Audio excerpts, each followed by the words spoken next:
Chambliss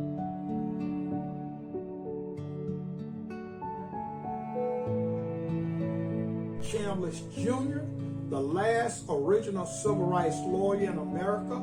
And this is the second of a 3-4-part series on historically black colleges in America. Howard University, Washington, D.C., and our capital, this is your life. This is brought to you on behalf of the Save HBCU in America March. And let's say the Valley one more time, but also all of the schools in America, historically black, private and public, are in trouble. They're in trouble because we're not looking at the big picture, and the big picture is the muley, the money, the endowment, and state policies that broaden the perspective of black colleges, not tighten the grip. Howard University, you're on. Howard University was established in the Civil War, H.O. Howard, and it was established to help the Freedman Bureau. And at that time, you did not have any universities for black people because we were slaves, and all of the southern states had laws against us reading and writing, get in jail, and etc. So we couldn't read, we couldn't write. So once they freed the slaves, they said we ought to have at least one school that they can attend. Now let me make it very, very clear. You did have some schools in the states, private, that were open to slaves in the North. But for the most part, Howard University was the first authentic university established for blacks. Now, its mission was to serve all of the blacks in the United States of America. And I'm not sure all of the states, but certainly you had the South, you had the Southeast, and you had, by then I think you had California, etc. Now, the mission of Howard University has not changed because, number one, we don't have graduate and professional schools in the black colleges that would substantially serve the needs of the 50 million blacks in America. The new census figure, 49 point something, plus you got 5% undercount. So it's over 50 million black people. We don't have no one black medical school at a public black college, save Howard. We don't have one dental school at a public black college, save Howard again, and Bahara, both. Now, we are at the precipice right now where Howard University mission, I need to say this, Jane Chee was at Shaw University, and they offered the job to him, the man from Indiana University. And of course, he said no. They had to trick him to come to Washington, New York. And then once the whole board got on him, the Howard board, then he left Shaw and came to Howard. What a refreshing character.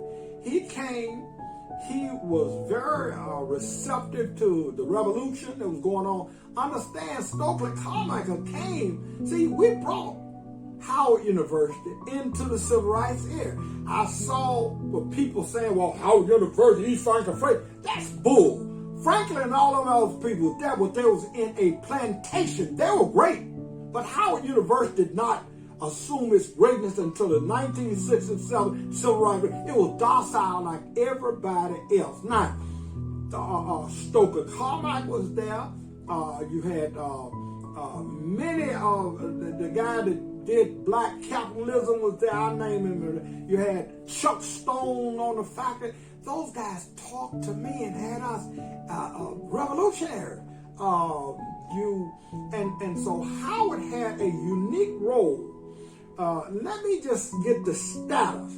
You have people going around telling misrepresentation or lack of candor, saying Howard is private. Yes, it's private, but Howard University is a quasi, it's a hybrid. As in the Jay Green case in 1970, 69-70, it said Howard University is a private black college impregnated with a public responsibility. And it is more public than private. Let's be clear. But the private entities that's out there spearing lies, isn't it something that you got the 2 or 3 black medical schools saying that they don't have enough black students in the United States to adequately staff and be the enrollment? It is great. We need 10 black medical schools. We need 5 immediately. Fauci was on television today talking about hesitant. It's hesitant only because, and let me make it very, very clear, everybody should take their shot. But you should understand if they don't want to take the shot, there are 3 things going on. 1, there's a history. They don't want to talk about it. They just say, trust me. Every state in the union had some kind of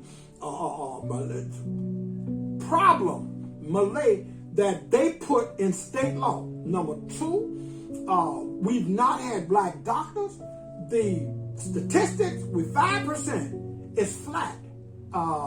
It's the statistics are flat. All you have to do is go back and read the Flexner report where we had 14 medical schools in 1910. And they went from 14 to 4 and then 2. Howard University and Mahara. Later on in 1975, Morehouse is young. And that's it. I do not count, I think it's criminal, but it's okay. To say UCLA and Charles Drew. Charles Drew, I remember him as darling Howard, but the bottom line is that's like saying Harvard can open up a medical school and say historically black medical Harvard. That is asinine. Now, what my point is, they have all of the privileges of white down. What I'm simply saying is that the president of Howard, segment 2, I'll talk about it. He has basically disregarded the history of Howard University. When Chee was there, Howard went from 50 to 60 million appropriation to 600 million when Chee left, okay? Now, it's down, I don't know, maybe 250 million. The presidents do not go on the Hill and lobby for Howard.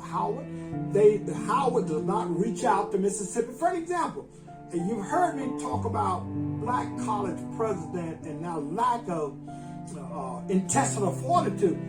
The reason for that is that when Howard Chee was there, any black college president who stood up, he had a job for at least 1 year at Howard University, okay? Now Howard during the whole period, Howard was over 10,000 people. They had academic programs. Now you basically cut Howard. Enrollment 6,000 and less than 10,000. That's criminal. If you serve in the whole United States of America and there's a need, how can you shrink? But you shrink because Fred Frederickson doesn't have a clue.